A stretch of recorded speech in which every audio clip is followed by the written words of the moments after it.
Hello, everyone, and welcome to the first Eco D2C podcast, where we break down the growth strategies behind successful natural and eco-focused companies. My name is Luke, and I'm here with Colin, founder of Sheets and Giggles. Colin, how you doing today? Good. Nice to be here, Luke. And thanks for letting me do the interview from bed. Yeah, no, absolutely.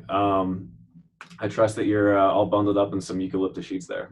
I am. Yeah, these are all S&G. So I love sleeping in my own product, test it every night. And I also get to sometimes work from bed on a Friday. So it's great. There we go. So just to start off here, can you tell us something interesting about yourself that most people don't know? Something interesting about me that most people don't know.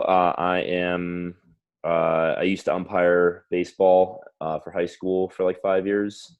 Nice. I am also a certified hot yoga instructor.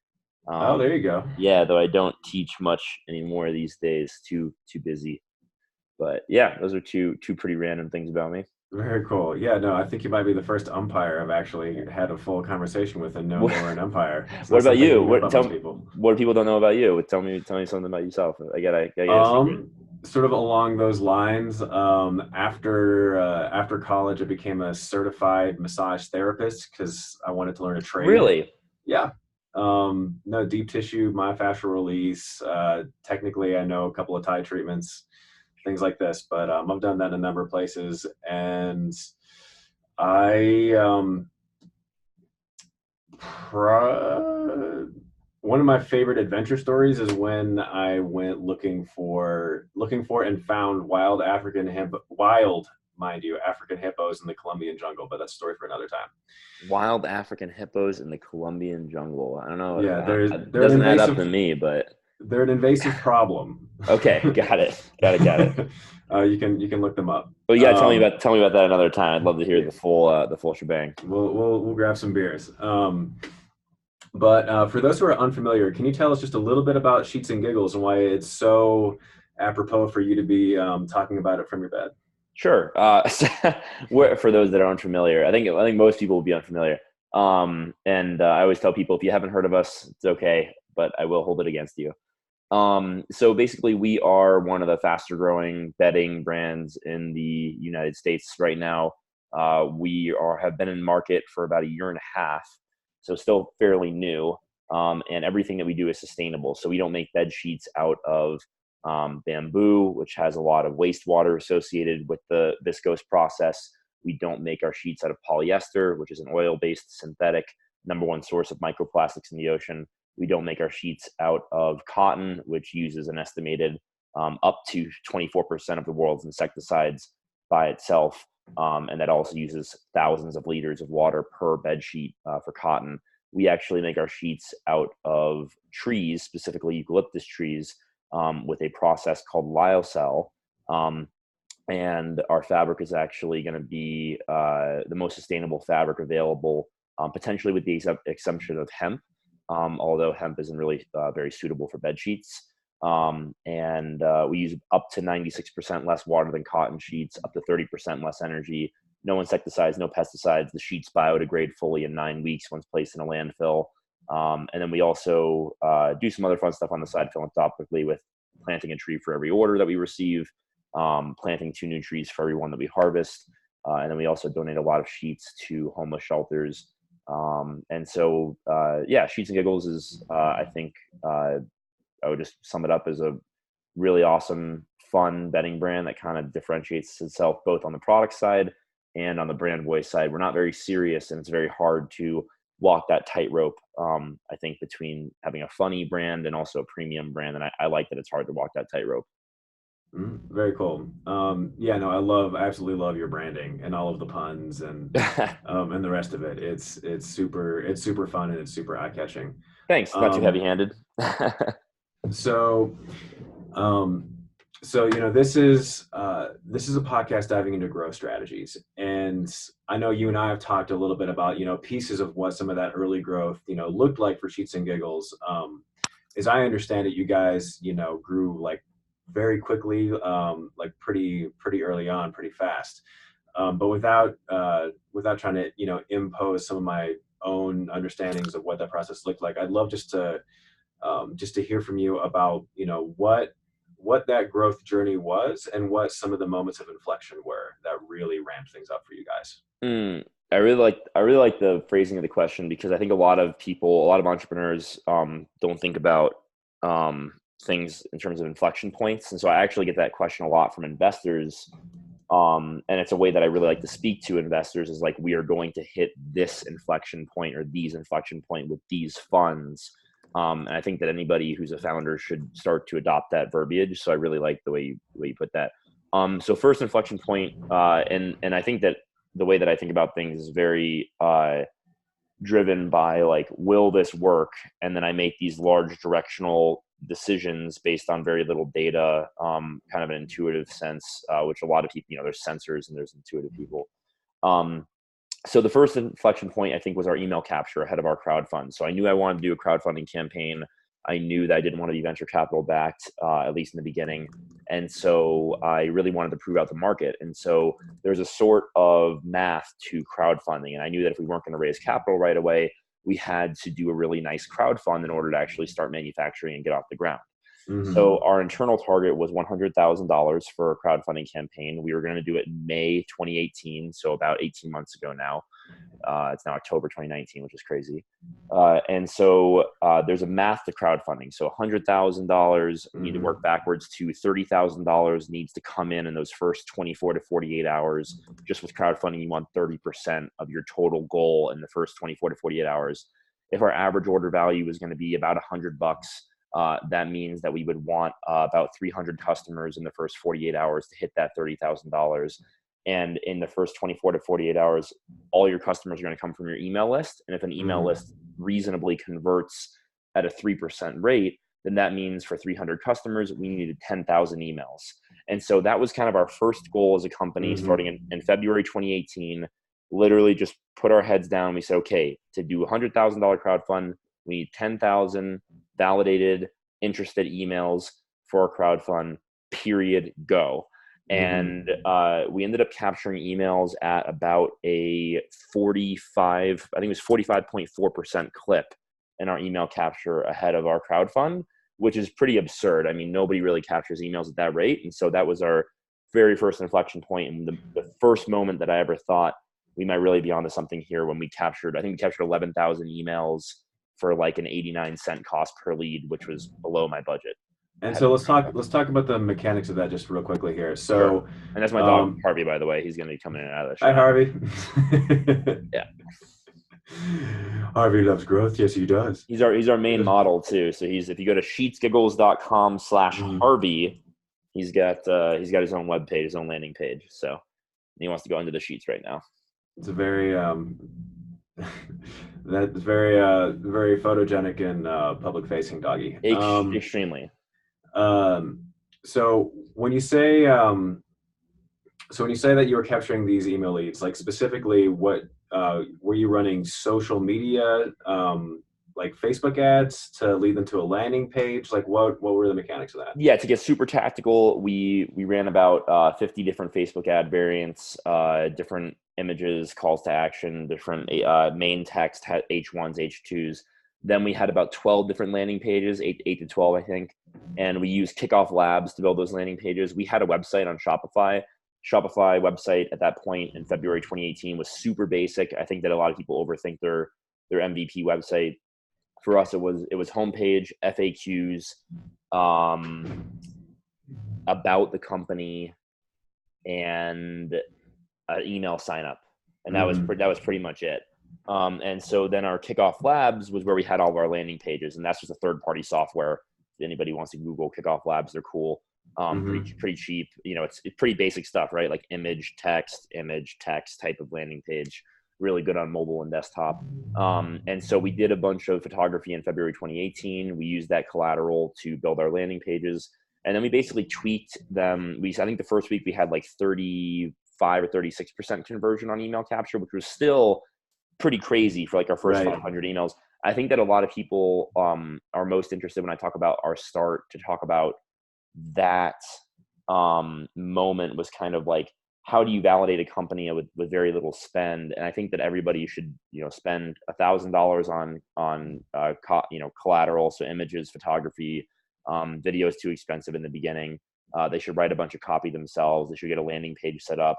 They should get a website working. They can do all this for under $1,000, and then run $500 worth of Facebook ads in order to validate if people are actually going to give you their email, if they're actually interested in what you're describing, what you're offering. And then you can really know really quickly with a quick up down if this idea is worth pursuing before you sink a ton of time and money into it. And now, just to ask one more granular technical question about how you're running that campaign. Those 50 or so Facebook ads that you were running, were those like, were you doing like A/B, testing of the landing pages? Were you testing like different landing pages, or was it just these 50 ads and like just to see what would No, perform? we had like Website. we had like 8 to 12 landing page variants, and they were all Okay. they were all slightly tweaked. So like different hero images, different H1s, different H2s, different CTAs, Right. calls to action. And so we ended up with like 2, I think, super high performing landing pages, and then we just sent. Once we started capturing emails at like close to a 30-40% clip, it was just like we just turned on the spend. It was really special for me to see that type of engagement and that type of interest in the brand. And that was Right. and I had raised a $60,000 friends and family angel round that February as well. But I told something else I think is powerful, by the way, for anybody trying to raise like an angel round from friends and family, is the promise that I made to people is I will not spend a dime of your money until I've validated that this market actually can exist and that this company can be successful. And so I told them I'm putting in, X thousand dollars of my own money. And I'm going to spend all of that before I ever touch the 60 grand that I'm taking from you and these 5 other people. And so basically that was a way for me to, with my very limited spend, the first couple $1,000s, we gathered, a couple thousand emails with very low cost per leads. And so that was kind of the moment where I called all my angel investors and I said, hey, I'm about to turn on the rest of the spend ahead of the actual crowdfund in 3 months. Here we go. And it was a much better type of, I think, investor interaction than like, give me this money and it's definitely gone. And here we go.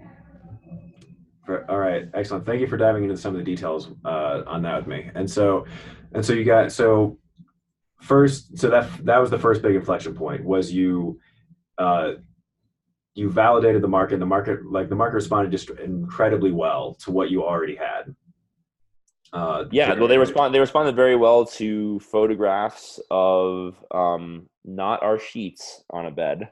So that's a dirty secret, is that we did our first collateral with sheets that were not eucalyptus lyocell. But when you're talking about white sheets, you don't necessarily. So we literally had, I think thousands of emails before we ever actually signed a manufacturing partner. So I think right. I think that's something else that a lot of people get really shy about.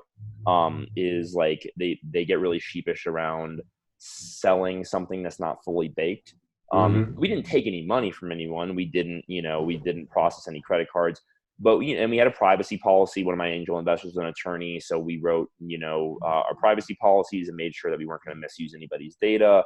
But, very high ethical standards for what we were doing. But we did, we gathered thousands of emails before we ever had decided on who we were going to work with to actually even produce the damn things. And so that was that's something that I think a lot of people get really sheepish about, is taking people's interest or signups before they actually have a product. And I think a lot of people would have more compelling pitches to investors. Instead of saying, hey, I have this idea, please give me money, they can say, hey, I have this waiting list of people who are willing to give me money. I need capital to build the thing I'm selling to them. I think that's a much more compelling pitch. No, that's super interesting, because what a lot, I see in a lot of companies, like a lot of companies will have, they'll have, their product already, being made in small batches or in manufacturing. Right. They'll have, by the time they come to, we do online direct to consumer marketing, like on a variety of, through a variety of channels. Maybe they have a retail presence or something, but I would say the amount of people that that come looking for the advice of someone like us that are that are doing this testing before they launch a product is an absolute minority. It's not something I see a lot of people doing. And honestly, I think that it's not like an unforgivable thing. Like it's like a lot of folks, when you're building a new company, you're building a new product, a lot of times you're in your own headspace, right? Like you're design, maybe you're an engineer, maybe you're an industrial designer, maybe you're a graphic designer, maybe, you know, you're you know, just someone who really loves products, and you have your baby in your head, you're thinking about it, you're building it, it's exciting, it's new, it's fresh. And before you start that first sales cycle, no one can tell you that it's not going to work. And I think that a lot of people get caught up in that emotion of, this is mine, this is perfect, and I'm going to make sure it's perfect before the world sees it.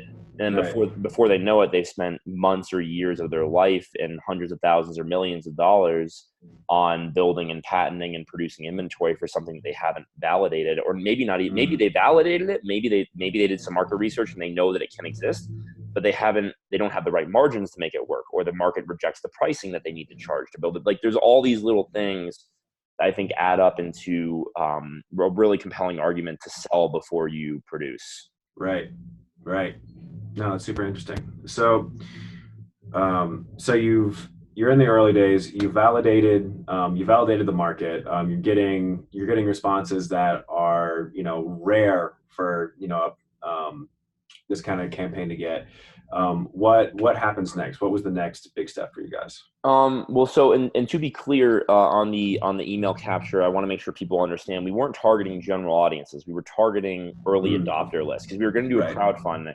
So I actually, in February, one of the major things I did was I started engaging with a crowdfunding agency that I really trusted, because they came recommended by other people that I trusted.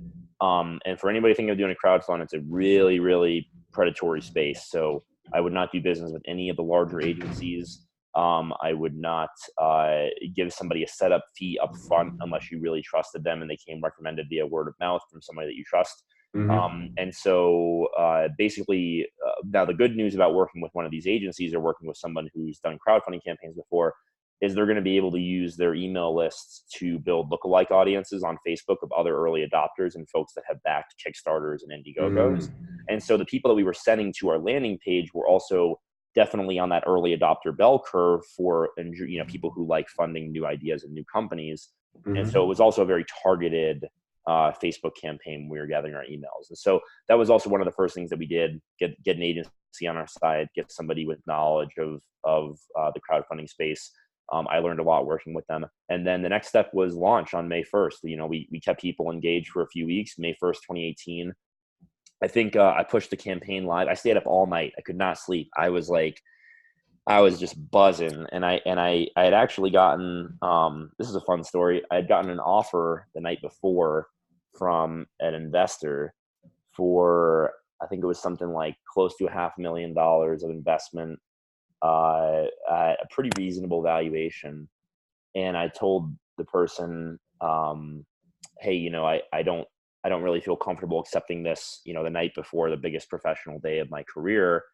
I need to focus on this other thing. Can I consider it? And then we'll talk about it next week. Once we have a week of sales to look at, you'll have more data to make your decision on. I'll have more data to make my decision on, so on and so forth. And he had seen all the data that we were gathering about email capture, and about, you know, engagement levels, and people were taking our surveys. We sent a survey out to 1,000 people one time, and 662 people took it. No Amazon card offering, no reward, just they took it. And I remember, you know, he's had all these numbers and all my projections, and he came back to me and he was like, no, it's a one-time offer, take it or leave it. And what he was trying to do was kind of to strong arm me into accepting his investment offer the eve of our crowdfunding campaign, before we had any, you know, strong market traction that was financial and that we could really anchor on.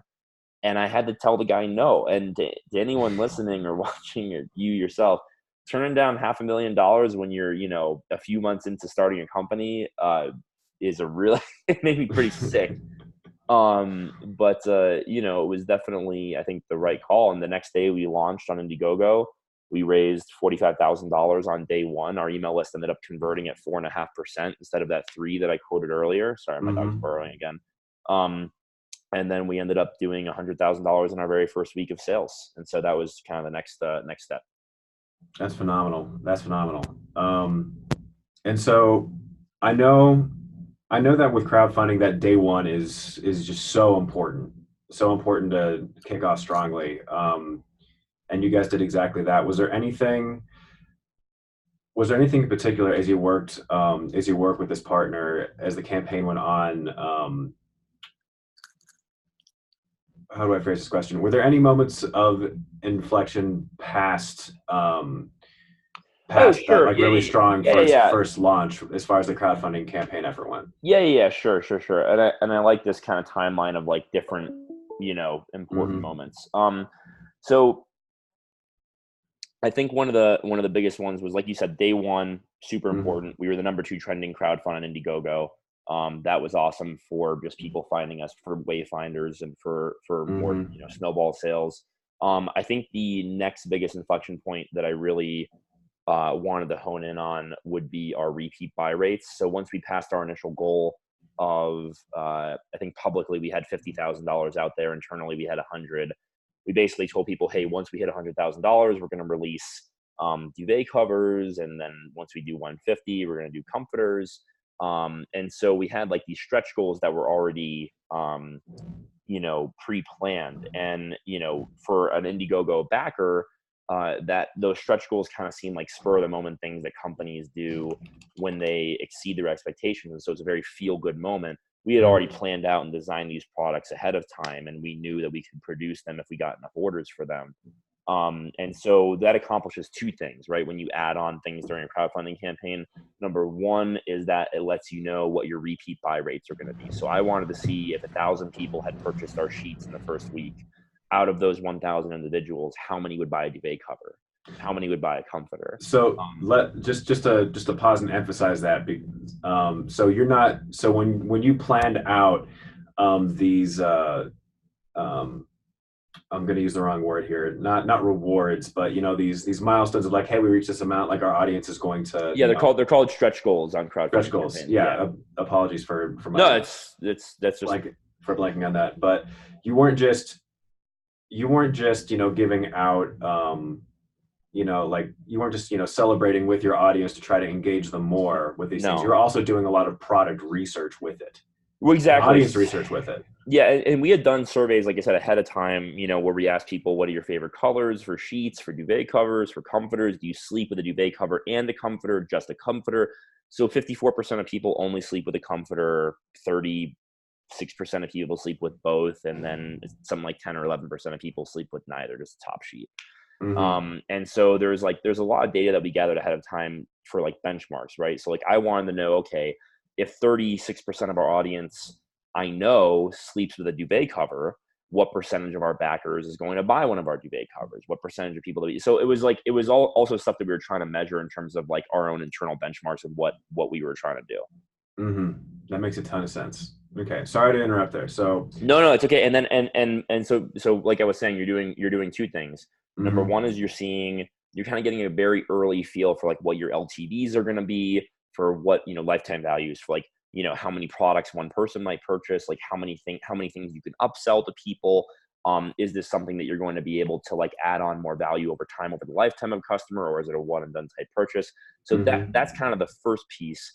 And then the second piece is very calculated in terms of tapping into your existing audience, people that have already pulled out their credit card, have already given you their money, have already bought into what you're describing and what you're selling on a crowd fund. And now you're telling them, hey, we also have this other product. And that's going to be your best base for another boost of $10,000 in a day, $15,000 in a day, which is what's going to get you back to the top page of Indiegogo for more wayfinders to find you on another day. So it's strategic in 2 different ways to have those stretch goals that you're already planning on. And And like you said, it feels like you're celebrating with your audience, which is a really good branding moment. mm-hmm. But really, you plan these stretch goals ahead of time. Stay buddy. Okay, so each one of these stretch goals was an inflection point in and of itself to help keep build the momentum. And just for the sake of the audience, can you explain what a wayfinder is? Oh yeah, sure. A wayfinder is so if you go into Target and you are looking for milk. It's going to be in the back of the store. And they do that because they want you to weave in and out through the aisles and find your Mm-hmm. wayfind to the milk. And then you're going to see products along the way that you end up buying. And so a wayfinder is someone who is either looking for something that's not your product or who doesn't really know what they're looking for and is just kind of Mm-hmm. discovering, and they find you by happenstance. And so that would be somebody who just goes randomly on a Wednesday to Indiegogo or Kickstarter.com, looks at all the top projects, not really there to back anything in particular, but then they see your brand, they see your company, and it resonates with them, and they end up giving you a pledge. Mm-hmm. Very cool. Very Yeah. cool. So it's yeah, somebody that you're not actively driving to the page. Gotcha. Um, Excellent. So you went through, I assume you hit all of the, I mean, you guys went way past what you're aiming for. I assume you guys hit all of the like all of those milestones and then some, as I understand it.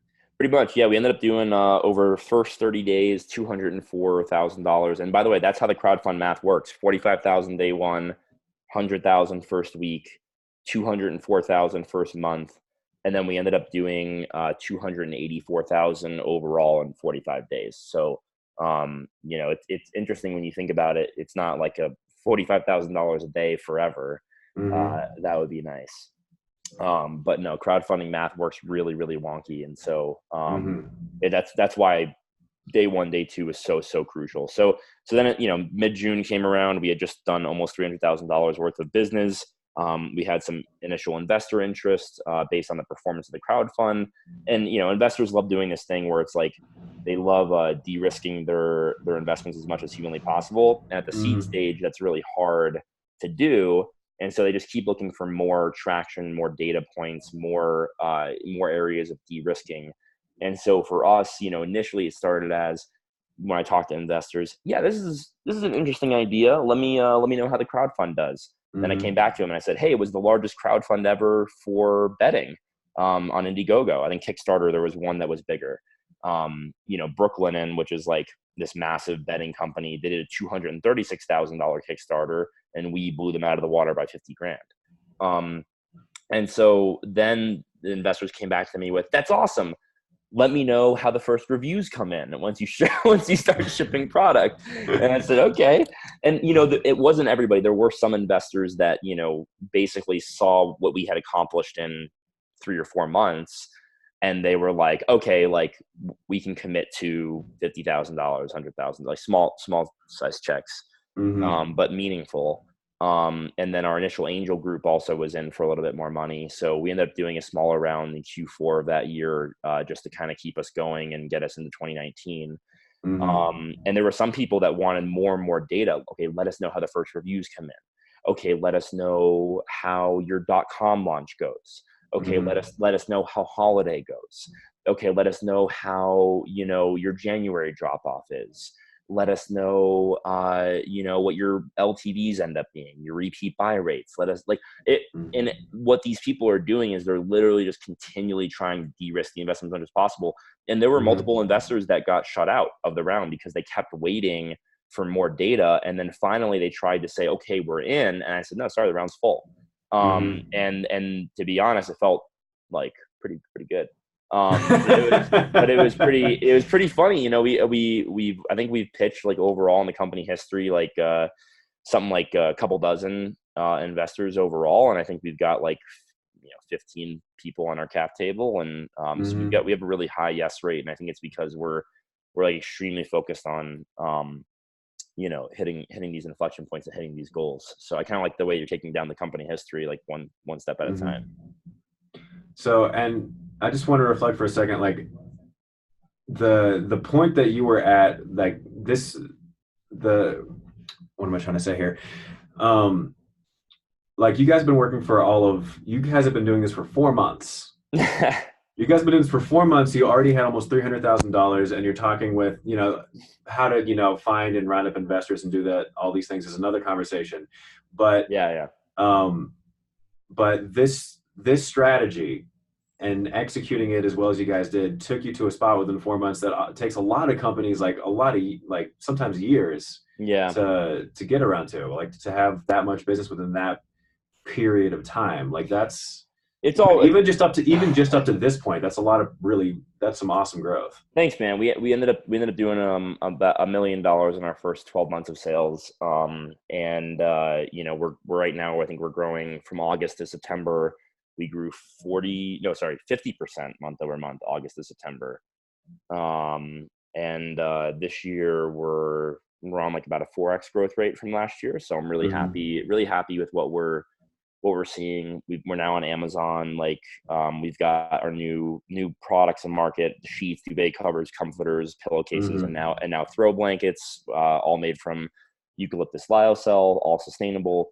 And so feeling really good about the trajectory that we're on. But you got to remember that it's also all relative. Like, Mm-hmm. you know, I talked to a buddy of mine that has a mattress company, and he was like, "Hey man, how's your first year going?" And I said, "It's going great. We're going to do $1 million of sales, and I couldn't be more excited. And we just closed a little, you know, seed round, $1.25 million seed round." Mm-hmm. And he goes, "Oh, that's awesome. Like, we just did like 200 million in sales in our first 18 months." And I was like, "Cool, cool. Like, nice. Like, Thank, thank thanks, you. Thank bro. you for that." Thanks for Yeah. the reality check. No, Well, you I know, totally. the mattress space is great. If Mm-hmm. you raise a bunch of VC money and Mm-hmm. you hire Red Antler to do your branding, and you spend, you know, tens of millions of dollars in advertising, Mm-hmm. you can have a multi-$100 million a year business in the mattress space very, very quickly. And there's a lot of other things that go into it, because there's a lot of, you know, losers in that space as well. But Mm-hmm. like, they come up on those companies in terms of how fast they make money with the right investment and the right folks is really crazy. Interesting. Yeah. It's super interesting. Just to but um before diving too much into the now, if we could just rewind back to, so the moment you've raised almost 300,000 on Ma- Kickstarter. Made. Yeah. Okay. Cool. Yeah. You're talking, you're talking with investors. You ended up closing some of these a little while later, but what was the moment? What was the next moment after the Kickstarter? So at that point, you're thinking about like what different channels you're going to get onto. Mhm. There's a lot of different roads that can go down. What was the next inflection point for you guys after the Kickstarter? No, the we weren't thinking about channels just yet. We were thinking about, we promised August delivery for our crowdfunders, and Mm-hmm. June goes into July, goes into August very, very quickly. And so I was thinking more about, we need to deliver Mm-hmm. ASAP. And Okay. so we had a manufacturing partner start production on our products. That part of the speed of which we've come up is I don't really sleep. I was up till 4 a.m. last night and up at 8 a.m. this morning, and I think it's something that, like, I it's ironic, but it's like one of the reasons why we were able to do the crowdfunding prep and marketing and launch the brand and do the collateral and all that, while simultaneously engaging manufacturing partners, negotiating terms, agreeing with someone on our initial products, doing sampling, testing. And then I think the week before we did the crowdfund, I had all of our internal metrics around email capture and engagement. I wired, a deposit to our manufacturer in India. Mm-hmm. That did not feel good. To wire that money on a lark at that point. But we didn't begin production. And then a week into the crowdfund, we had our sample size in terms of SKU breakdown. That's the other thing for physical product companies, is that if you're doing apparel, if you're doing sheets, if you're doing anything with variants, colors, and sizing, you're going to have a lot of SKUs before you realize it. And so we have 5 color combinations and 7 sizes. That's 35 SKUs of sheets right there. Then Mm-hmm. then you had 2 duvet color options and 2 sizes, 4 more. Then you had 2 pillowcase sizes and 5 colors, so 10 more. So right away you're doing 49 SKUs, Mm-hmm. literally on day one. And now that's ballooned to over 100.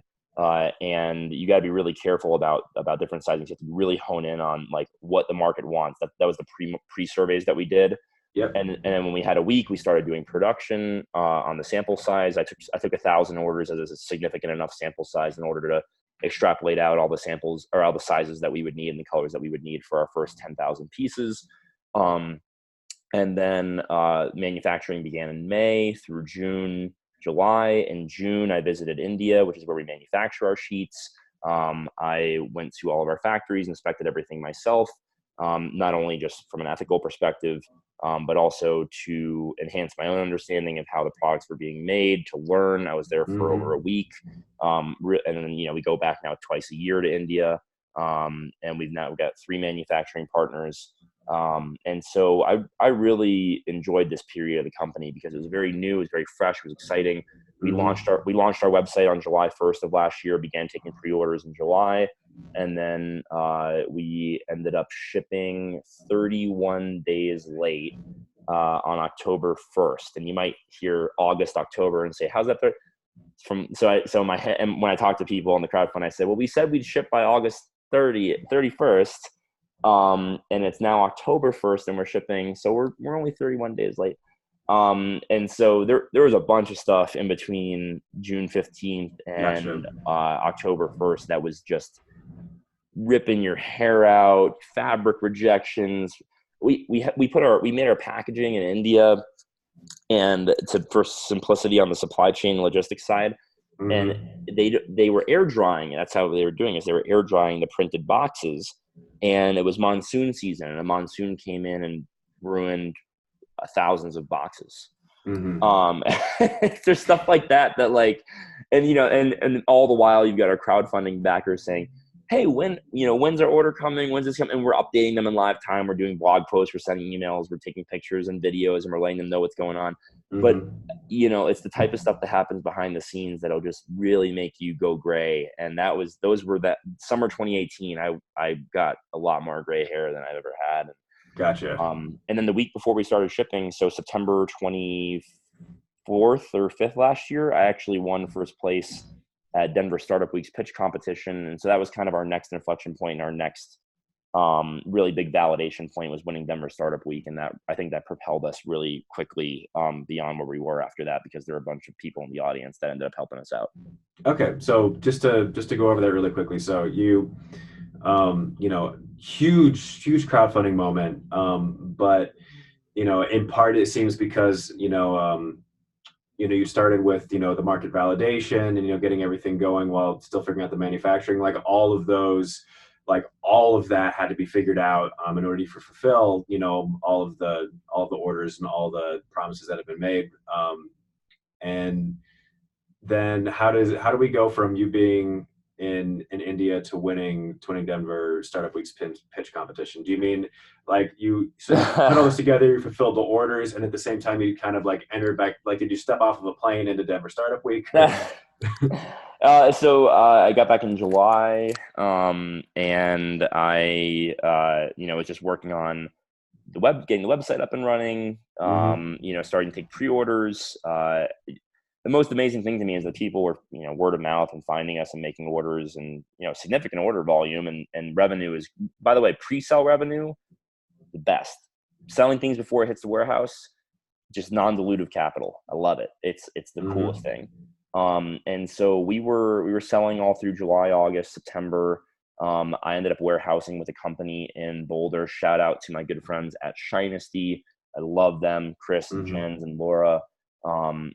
They have a warehouse right off exit 215 in Denver, and they rented us 1,000 square feet of warehouse space. I love Shinesty for this forever.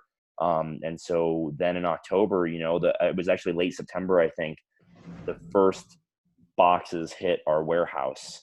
I had finished goods and finished samples and stuff like that, but it was the first palletized shipment hit that warehouse, and we got those things out ASAP.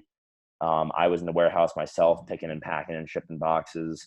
The order volume that we ended up receiving in November of that year ended up being enormous compared to what I was expecting. And so I was in the warehouse for 8 hours a day in December. Myself, my customer service rep, Emily, God bless her, now our director of community engagement. She's taken on a much bigger role. She started in November of last year because I couldn't keep up with all the customer service stuff myself at that stage. And her day 2, I asked her to come into the warehouse with me and move and pack boxes and pallets. And she's like, Emily's like 5'3", I think. And like, and I love people like that, like there's a lot of people that would have said, and this is just a tangent, they would say, hey, I'm here for customer service. I don't really want to do this job in the warehouse or whatever. But she was like, nope, what time do you need me in the warehouse? So we were there for 4 or 5 weeks. My buddy Bobby came in for extra warehouse help, and we just put on podcast. And I think we shipped out like something like 7,000 boxes over a month and a half or 2-month period. And then January, we kind of get to catch our breath a little bit. We ended up doing Techstars Boulder. For your listeners that know what Techstars is, we did Techstars. It's an accelerator in January through April of this year. I hired our first full-time employees in January. And now we're a full-time team of 5. We'll be 7 very shortly. 2019 has been a really, really interesting growth year. Roller coaster year. So it's interesting. So like within all of the craziness of fulfilling and getting like all of the bits and pieces together on the manufacturing and shipping side and storage and just all of the logistics that go with a physical product company, I'm listening. Did you have any time like to dedicate to, like, it sounds like within this amount of time you like entered in an application to be a part of the pitch competition for Denver Startup Week and to Techstars. Was there anything marketing wise that you even had breath to focus on during that time period? I retained our digital agency from the crowdfund, and they're crowdfunding specialists, so they still have a Facebook ads and Google ads expertise, but they're it's slightly different in terms of like their ability to execute against a crowdfund versus like a Shopify store. And so we retained them. They ran all of our Facebook and Google ads for I think they actually just left the company last week, so I've retained them for over a year and a half up to this point. And their name is Russell Marketing. For anyone looking for a crowdfunding agency, Russell Marketing is I would recommend them wholeheartedly. Will Russell there is somebody I trust very dearly, and he's a great guy. And so they were running most of my marketing while I was running around like a chicken with my head cut off, flying to India, doing a lot of product and supply chain work, logistics work, getting warehousing set up, raising a fundraising round, doing financing work, forecasting, reporting, like, customer service, customer engagement, brand work, new collateral, new images, new videography. We were running around. It was just me and a bunch of contractors at one point, and it was crazy because I think we had 10,000 customers before I ever hired my first full-time employee. And so then we, September, Denver Startup Week, October through December, we raised a little bit of funding, shipped all of our orders. In terms of timing, I didn't even prep. I prepped like the day of for our Denver Startup Week pitch, but like I remember being, I'm just kind of a ham. So I remember being on TV with the other finalists. It was like this live streaming thing that day. And I remember the TV host asked the other finalists, they were like, so how much have you guys prepped for this pitch today? It was like 6 of us. And the other finalists were like, oh my gosh, I've memorized my deck front and back. I've done it, 100 times in the mirror, like that, all this stuff. And I remember being like, oh, I just put the deck together at like 11 a.m. this morning. I finalized it. And I felt like such an asshole. And I was like, because I was running around like I couldn't dedicate any time to like a deck. Like I was like, I'm trying to ship friggin' 5,000 units in the next month. And so I remember other people were just like, what do you mean you haven't practiced? I'm like, no, I'm just going to get up there and kind of I'm going to see a slide. I'm just going to talk about the slide. And that was all we had to do, which was cool. And this year I got a real thrill. So 2 weeks ago was Denver Startup Week 2019. And then it was really a pleasure. I got asked to come back and be a judge for this year's pitch competition. I was really, really, it was just really fun, full circle type of thing for me to be back there. And so, so then to take you to 2019 quickly, if you want to ask about anything in particular, we did Techstars Boulder from January through April, did demo day at the end of April, hired a few full-timers.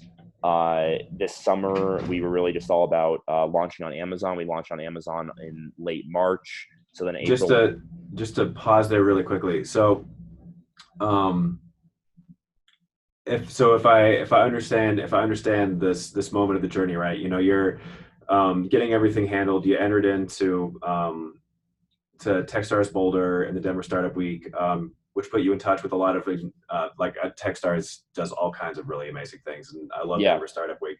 So you got in touch with a lot of people through that, and then you had this incredibly well executed sort of like initial marketing push, and then comes this phase where you're getting everything handled, yeah, and then just to kind of like split this up conceptually, both for myself and hopefully for anybody listening um, Harvey, uh, come here. who's Harvey, no, come here. sort of trying to separate this into phases as well. Is it fair to say that was sort of like phase one, phase two, and then phase three would be sort of getting onto Amazon and starting to scale on these other channels, or am I thinking about this conceptually in the wrong way? I think that Harvey, what would you say?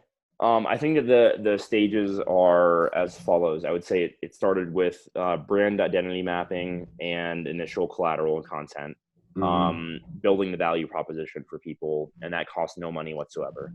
Mm-hmm. Then it is selling and marketing and actually getting people to buy into your vision. Third is then product and production and getting something that, and there's design elements to it during the marketing phase. You're designing and testing and sampling the product. Then there's building the product in mass production, and then there's the logistics and operations piece of it. Mm-hmm.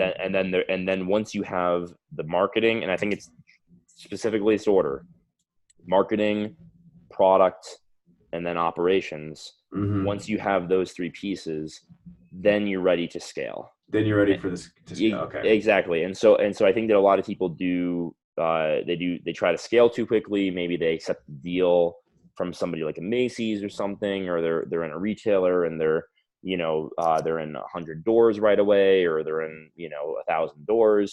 They don't have the bandwidth for that type of channel marketing. There's returns issues. There's loss of data on the customer side. There's all sorts of Mm-hmm. stuff that people do early on in terms of channel proliferation and and scaling too quickly for their own good that I think is interesting. Mm-hmm. But I've always been a very slow and steady wins the race guy, which is kind of funny because we're talking about how fast Mm-hmm. we've done this stuff. But like I'm all about like 3 to 5x type growth, and not like that 10 to 20x type unicorn exponential growth, because I think Sure. that I'm not trying to build a unicorn type startup. I think that stuff is like for most people is very fairy tale. I'm trying to keep a good grip of reality and not get too aggressive or have my eyes too big for my stomach. Mm-hmm. Um, and plus my first company. So like, what the hell are the odds that I actually build $1 billion company? I'm Mm-hmm. much more interested in building a business that's going to give me freedom, that's going to be a profitable business, that's going to be a scalable business. And so I've set it up to be a profitable business first and foremost, and then a scalable business second. Mm-hmm. And so once we got through Techstars in April, May, we had a new warehouse partner. We were on Amazon. We had transitioned away from Shinesty's warehouse to a proper 3PL. We had gotten our net margin, much higher. I think we had doubled it during Techstars. That was reducing our marketing costs, reducing our shipping costs, reducing our pick and pack costs, increasing our Mm-hmm. pricing, reducing our return rate. Our return rate is crazy low. It's like a fraction of the industry's. And so like getting all that lined up and ready to go. And then May was kind of the first month where we hit the gas a little bit. And then June was a really good month. And then July, we were Amazon's deal of the day. And then August and September were both record months. And so we're just focused on like, okay, September was a record month. Let's make October a record month. Okay, October was a record month. Let's make November a record month. Sure. And that's kind of where we're at right now. And I'm not too focused on, and the good news is that because we built the business this way from the ground up, thinking about Mm-hmm. things not on the VC mindset, we don't have a board breathing over our neck demanding that we do some type of multiple of growth. We don't have investors saying, hey, 3x isn't good enough, 4x isn't good enough. I've set the expectation for people that like, this is how we're going to do things. And if they're not interested, they don't have to invest. I really love and am very appreciative of all my investors for buying into that and saying, we're going to be very happy with, a not venture scale return here. And I think that's really rare. No, and setting and having all of those building blocks set up is so important. Right. And who knows, like where maybe next year we wind up doing like a massive Series A just for fun, mm-hmm. I don't know, like, for sheets and giggles. Well, for sheets and giggles, like, I do that all the time. We're like, so, it's something funny, tangent, on that note, something funny we're doing is, you ever see companies where they have the email landing page on their page, and it's like, enter your email, and like, we're going to send one of our customers to like Hawaii, and like, and it's, it costs the company like fucking $600, and like, it's like everybody puts in their email. It's this stupid cheap way of gathering emails. We're not going to do that. We're about to email a customer next week, just some random customer that we pick, and we're just going to email them and be like, hey, you just won free plane tickets to anywhere in the world, up to $1,000 per ticket, 2 of them for you and potentially your spouse. Let us know where you want to go, and we'll buy the tickets for you. And then that's it. And we're doing it just for no reason, just for sheets and giggles. And that, like, that's the type of brand that I always wanted to build, is to like to do stuff like that. And like, to that end, we buy pizza for 2 customers every single week. We just email them. We say, hey, you won free pizza this week. We send them Domino's.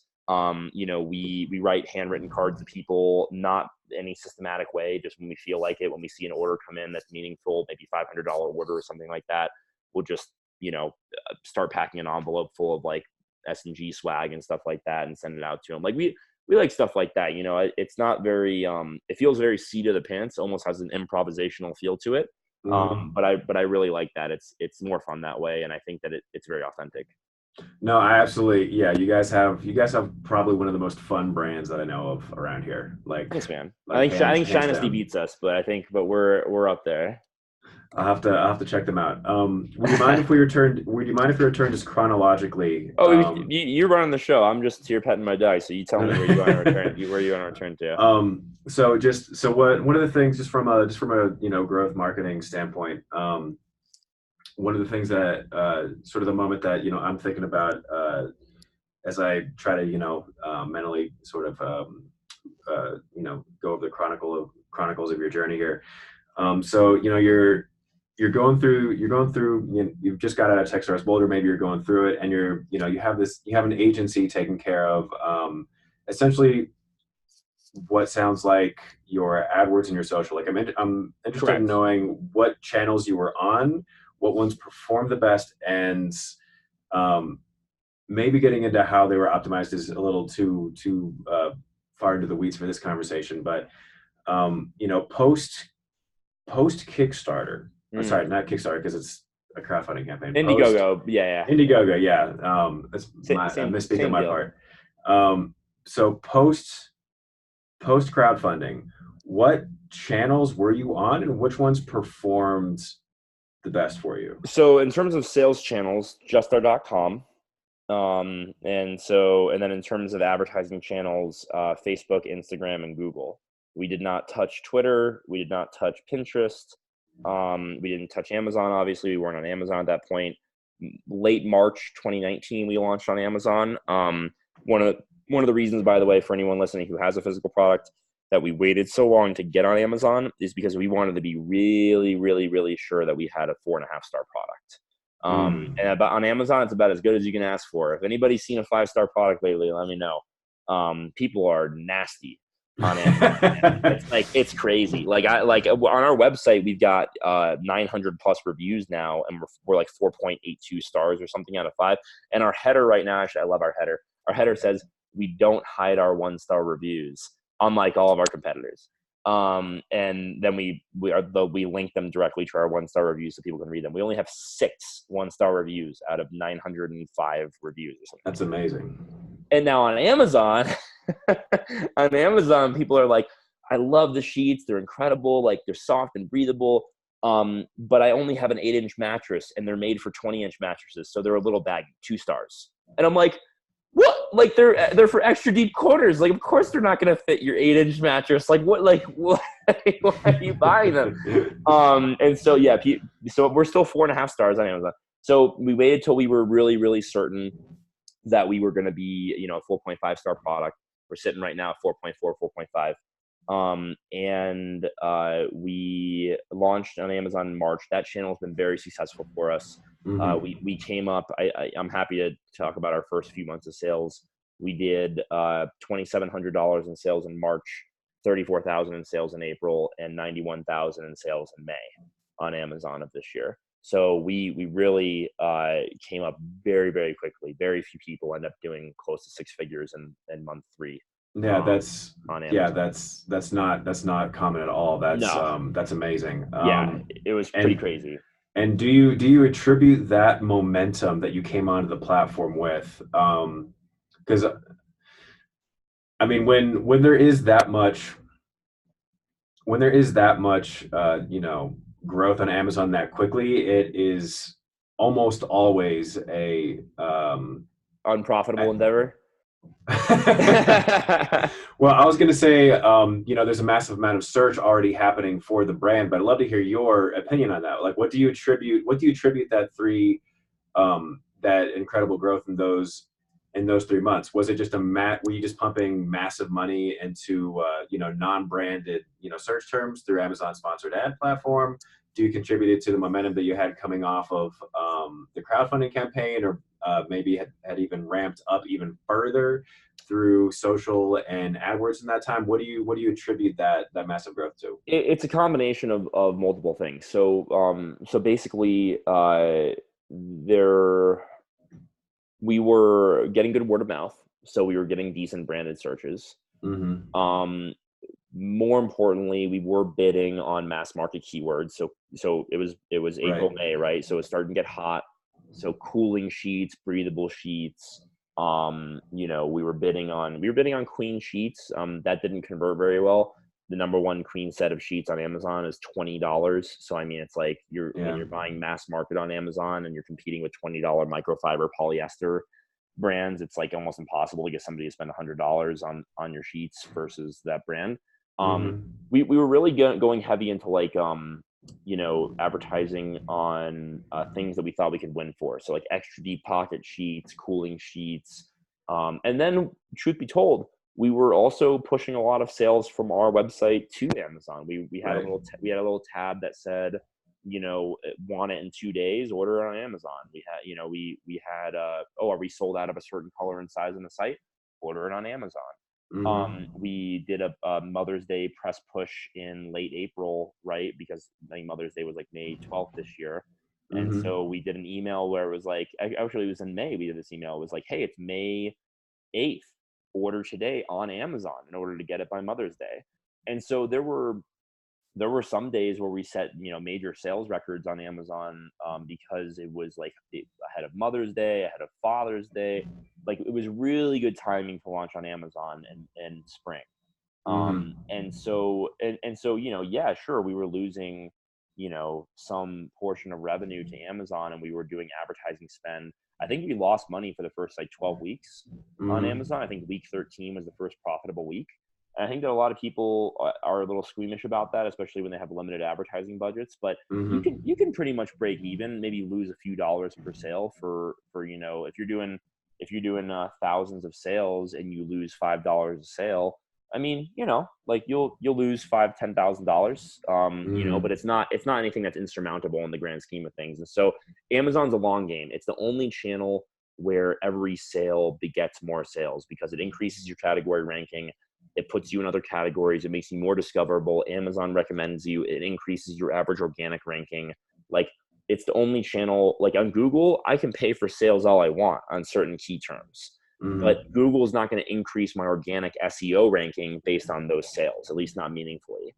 And so Amazon, on the other hand, if you're selling for cooling sheets, or if you're selling for eucalyptus sheets, or you're selling for bamboo sheets, and you're paying for those sales, Amazon doesn't care. It basically tells the algorithm, like, people are buying this product when they make this search, period, end of story, and then you rise in the organic rankings. And that's really the key for Amazon is Yep. getting that organic boost. No, it's a really unique ecosystem in that way, and also, and correct me if I'm misstating this, but I mean, it sounds like you guys came on and you did like a really great job um, of scaling really quickly because there's that golden period when you first launch on Amazon, right, where it's easier to rank organically for those terms, um, as opposed to waiting 2 years and then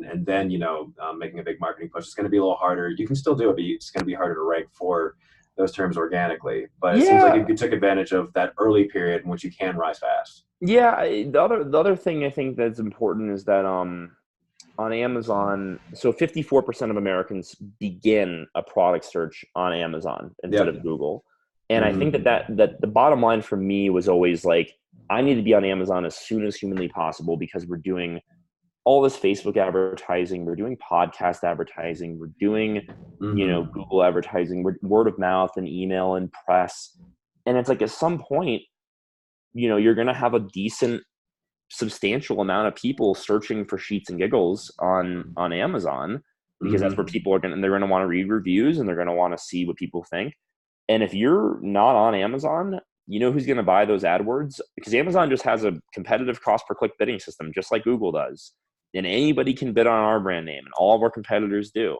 And if we're not on Amazon to get that top spot, somebody else is going to take those sales. And we literally, if you think about it, what a lot of brands do when they're not on Amazon is they Mm-hmm. do they do all this work and all this spend and all this time, and then somebody searches for them on their preferred channel, which is Amazon, and they see their number one competitor pop up in the results. Right. And it's just a completely intolerable situation that I never want to have. Mm-hmm. Would you mind if I asked what your sponsored ad budget was on Amazon for those first 3 months? For those 3 months, I'd have to go back and look. This ballpark. It would so March was very low. You have to grow it.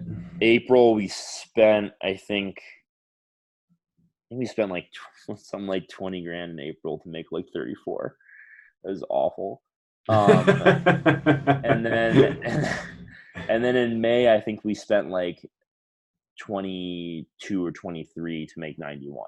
So it Oh was wow! So it yeah, just yeah. really paid off. Yeah, Yeah. yeah, yeah. And then June we really optimized that spend. I think we spent less in June and even that and made more. So it comes up quick. Mm-hmm. But you got to be aggressive. It's and so it's Yeah. hard. It's hard for people to launch.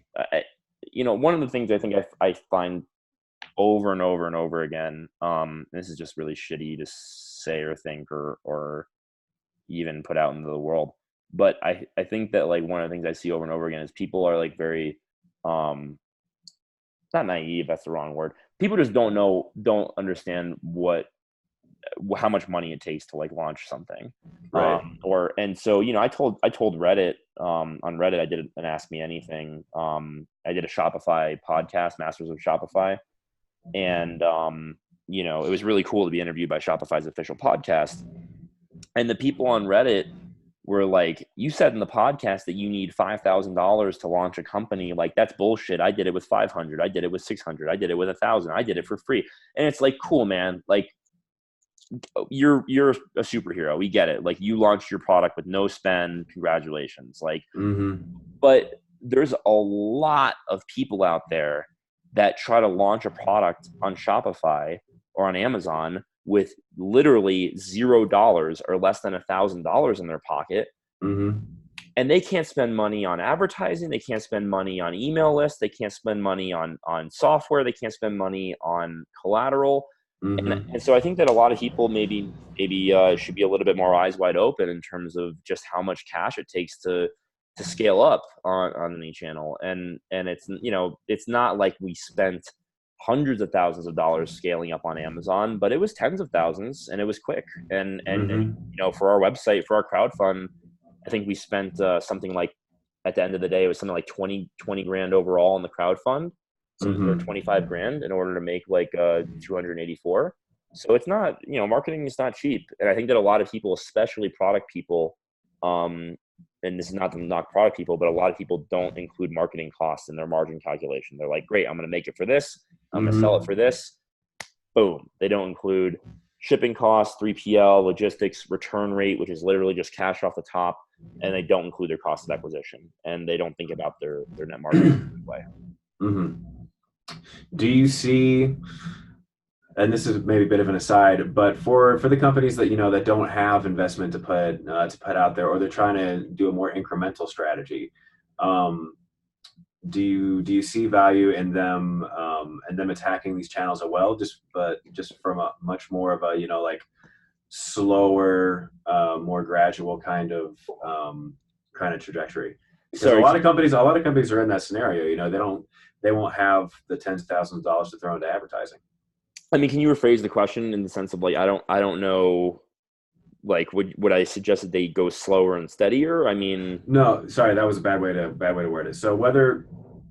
So it seems like, so for instance, and I'd love to hear your opinion on this as well. If I'm talking with a company that does not have a lot of cash to back it, they're considering, say, your growth path for your company, and say okay. they're looking at crowdfunding. I might tell them, like, okay, like, you could definitely do like a crowdfunding campaign, but unless, if you don't have any, you can put the money into like validating the idea, like that's pretty cheap. But if you don't have marketing dollars to put behind it, then I wouldn't count on getting any money beyond any money from anyone that is not already a known contact, friends and family, and then maybe like a friend of a friend. Honest to God, Luke, I think that's why I got some flack on Reddit, is because I think the exact quote that I said was, if you don't have $5,000, don't don't launch a company. Mm-hmm. And I think that people took exception to that, and some people did. Other people were like, "This is helpful and eye opening for me." Mm-hmm. But one of those things that, like, I think I would just tell somebody is like, look, if you go and do a crowd fund and you don't work backwards from the math that I talked about earlier, Right. you can't your friends and family can't finance $100,000 crowdfunding campaign. They can't Right. even finance a $10,000 crowdfunding campaign. I had $100 average order value. Like, am I going to get 100 friends and family, 100 of them, Mm-hmm. to swipe their credit card? Maybe. I'll probably get Mm-hmm. I'll probably get 100 of them to share, and I'm like a major extrovert. There's a lot. Like, Mm-hmm. I have a lot. I have a lot of people that I count my friends in Denver and in Seattle and in Florida and in Atlanta, other places that I've lived, and I've got family that is very supportive of me. I've got a great support system, and I love that I have that. Not everybody has that, and so, like, I think that if people are relying on their friends and family for a crowd fund, you might get a couple $1,000s from them on day one, and Right. you get like 20 or 30 people to back you. But that's not enough to snowball. You have to, like, the whole thing about crowdfunding is you got to hit your goal on day one. You have to be one of the most funded projects of the day on that day. If you're launching on the Mm-hmm. first of the month, which most crowdfunds do, that means you got a lot of competition that you're facing. And if you're Mm-hmm. launching at the right time of year, which hopefully you're not launching in Q4, Q4 is not a good time to do a crowdfund, by the way. Launching Q1 or Mm-hmm. Q2, then you're going to get a lot of competition as well. And so you got to think about how easy it is to get lost in this stuff. I've seen so many people, so many people do failed crowd funds, and it's gut Mm-hmm. wrenching. It makes me really sad, and it makes me like really, and not even a fractionally as sad as they are, but like, it breaks my heart because they work so hard. They do all the collateral work. They write all the copy. They build the page. They spend thousands of dollars. They get ready for it. And I ask them, I say, so how big's your email list? And they say, oh, it's like 900 people. And I'm like, oh, fuck. Because Mm-hmm. 900 people, if it converts at 3%, like a normal email list does, let's say it converts at 5%, like an incredible email list does, Right. you got 45 backers. And if your average order value is $50, like some campaigns are, Mm-hmm. that's $2,000. And it's like, and that's not enough to snowball. And so I think that a lot of people don't do the math working backwards from, an email list converting at 3% times their average order value. And they want to get 25-30% of their take on day one. That's how everyone should think about it. And so few people do. They think about it as, I got this great idea and this great product, and people are going to Right. freaking love it. I think one of the more insidious things that there are examples of companies who have done that and who have just thrown it out there and it worked, and everybody holds those up as like, do it like them, and it's just not feasible for everybody. What about, so that's, That was a roundabout. That was a roundabout way of saying. No. That was a roundabout way of saying, don't launch a crowdfund or Kickstarter without the proper preparation and understanding of what your day one take is going to be. Right. No, that I totally hear you, and I agree with you as well. And it all does depend on what the goal is. Like, not everybody's looking to raise $100,000. You know, some people are okay with 5 to 10 just to get a little bit of manufacturing underway. But if they're doing the manufacturing locally, and like the money is to like pay their salary for 2 months or 3 months while they build it themselves. Like there's a lot of different things that people can do with crowdfunding that I think is why it makes it such an awesome platform. But if your goal is to start like a company and seek investment for that company at some point, you've really that's going to be your very first major data point for any investor to take a look at. I hear you. I totally hear you. Just to sort of reflect on that question on the Amazon side as well, I'd be interested in hearing your take on, and again, it all depends on what your goal is and what your, margins are. But there's a lot of companies that will launch onto, like, there's a lot of companies that will skip basically, they won't necessarily go the crowdfunding route, or they won't be doing, a whole lot of market validation for the idea. A lot of companies will launch, like onto Amazon, like strictly onto Amazon, and they'll look at that to be, their main channel for growth, which, it is a really powerful direct to consumer online, like more product. You said it before, you said already, like more product searches begin on Amazon than begin on Google at this point. Yep. And US is 50% of e-commerce. And so people will see these numbers and they'll be like, okay, I'm going to launch into Amazon. I'm going to, get, I'm going to, measure the competition. I'm going to get on there and I'm going to scale this way. And there's a lot of different paths of success, but I'd be interested in hearing your thoughts on someone who's getting onto e-commerce in that way and trying to scale without necessarily having a whole lot of cash infusion ahead of time. Because you came in and, if you can dominate the organic search for these broad terms as you guys did, then you can kind of own a category. Yeah, you can't. But if you're coming in as a smaller guy and you don't have that investment, then you're looking at a longer climb. Yeah, I think that a lot of people, I mean, did you see the data that in 2018, it was something like 50% of Shopify stores closed. And it was really, actually, I've not seen that metric. You not seen that? Yeah. It was like 42%. It was some huge amount. And it was, I don't think it's a problem for Shopify, the business, because Shopify is a behemoth and it's not going away, and it's a very good company. But the reason why it was a volume number of Shopify sellers, and it's because in 2017 there was this huge gold rush of people saying, "Oh my God, I'm going to import cheap shit from China, and then I'm going to put a brand on it, and I'm going to sell it on Instagram." And and then Shopify's got this click plugin where it's like click to sell on Amazon. And I think that's one of the things that you're talking about, is like a lot of people did that, and they don't think about the fact that you're giving 20% to Amazon at least on every single sale. And then on top of that, you're basically going to be paying to ship to them. You're going to be getting a bunch of chargebacks and other things that Amazon is going to take from you. And then, finally you're going to be paying for advertising on the channel, which is going to eat into your final margin as well. And so I think that it's just like understanding your unit economics, understanding what your cost of acquisition can be, what you can tolerate. If you have a channel marketing expertise for Amazon, then by all means launch on Amazon. If you don't, then I would recommend hiring an Amazon consultancy. I love Amazon. I feel like I have an expertise in the channel, and I still have a consultancy and an agency that I hire to act as my leverage. Otherwise I couldn't run the channel by myself. And gotcha. Luke, I hate to say it, buddy, but I think Harvey's got to go out, so I gotta go ahead and take it. So we're gonna have to cut this interview a little short, but I think it's been an awesome interview. Anything else that's last? I just hear him whining. I don't want to torture the guy. No, no, no. I totally hear you, and thank you. I know we talk. We're over time here. No, just thank you so much for your time. This has been really fun, and yeah. And until next time, thank you so much. Dude, absolutely. And if there's anyone out there that's listening that I can potentially help, or if there's anything that I can help you with, obviously I'm all ears. You can email me. I'm just Colin at sheetsgiggles.com. May or may not respond. I got 2,100 unread emails, but I'll do my best. Hmm. And then if you just Google Sheets and Giggles or search for us on Amazon, you'll find us. Colin Sheets and Giggles, really, really easy to find. And everybody out there should try the sheets, to be honest, because I'm sitting on them right now. I'm reminded of how awesome they are every time. Shameless marketing plug, but I gotta do it. So in any case, Luke, it was awesome talking to you. I hope that this is the start of a really awesome podcast. Thank you. Thank you. I couldn't have thought of a better person to help kick it off.